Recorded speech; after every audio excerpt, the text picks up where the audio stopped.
Que alegria estarmos juntos, sempre pensando, meditando nos princípios da palavra de Deus. Eu amo a palavra de Deus, porque ainda que eu não entenda toda a palavra de Deus, ainda que eu não entenda todas as coisas que estão escritas, de uma coisa eu sei, eu decidi crer na Bíblia. E por mais que eu tenha limitações, cometa os meus pecados, tenha as minhas fraquezas, limitações, virtudes, de uma coisa eu sei, tenho certeza.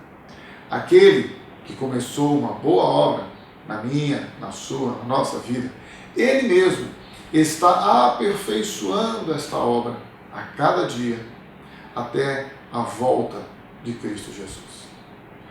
Certa feita, os discípulos encontraram com Jesus, conviviam com ele, e Jesus então foi ensinar-lhes algo muito interessante, que fala muito a respeito da nossa, da sua e da minha vida, no nosso dia a dia.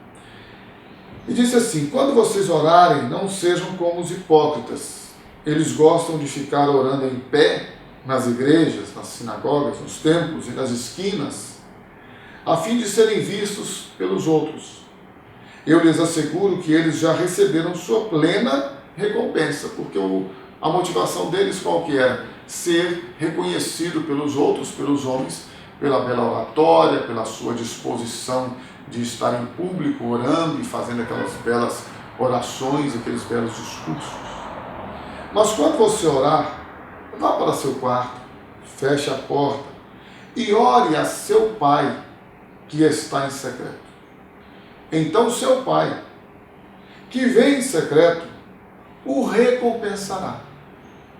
E quando orarem, preste atenção nisso, e quando orarem, não fiquem sempre repetindo a mesma coisa. Já viu isso?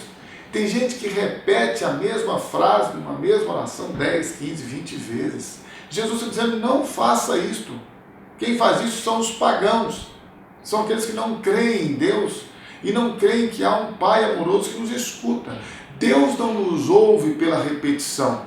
Deus nos ouve pelo seu amor e graça para conosco, porque Ele é nosso Pai. Eles, aqueles que repetem, pensam que por muito falarem serão ouvidos. Não sejam iguais a eles, porque o seu Pai, o Deus a quem nós temos como Pai, sabe do que vocês precisam antes mesmo de o pedirem. Veja que interessante. Aí você pode pensar: mas então para que eu vou orar se Deus já sabe?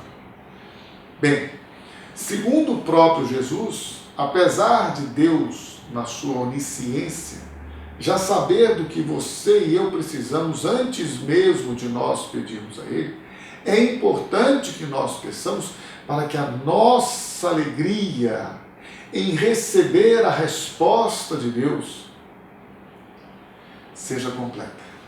Porque é muito gostoso, é prazeroso quando você pede, quando você clama, quando você ora a Deus, pedindo a Ele algo, e Ele te dá, e Ele responde. A nossa alegria por esta intimidade com Deus fica completa. Então este é o motivo da nossa oração. E quero dizer-lhes mais: a gente não precisa ficar pedindo em primeiro lugar. Em primeiro lugar, você e eu precisamos adorar a Deus, clamar a Ele, pedir a Ele que venha a nós a vontade dEle, o reino dEle, o propósito dEle. Infelizmente, muitos de nós, ao invés de termos comunhão com Deus, só fazemos a Ele petições, pedidos. Deus quer ter com você e comigo intimidade, relacionamento e diálogo. Deus não quer só nos ouvir. Deus quer que você e eu também possamos ouvi-lo, ouvir a sua voz, ouvir a sua palavra. Muita gente acha que tem que ouvir a voz de Deus como a nossa voz. Deixa eu lhe dizer uma coisa: na maioria das vezes, Deus fala conosco através da sua palavra, porque a palavra dele para você e para mim deveria ser a voz audível, o som de Deus para a nossa vida. Se você e eu obedecermos a palavra, se você e eu ouvirmos a Deus pela sua palavra, nós estaremos experimentando aquilo que Ele mesmo determinou, a sua vontade, as suas respostas e, acima de tudo, o seu cuidado e carinho para conosco. E para que você e eu sejamos ouvidos por Deus, precisamos ter um coração puro, mãos limpas. E para isso, não se esqueça, necessário te é nascer de novo.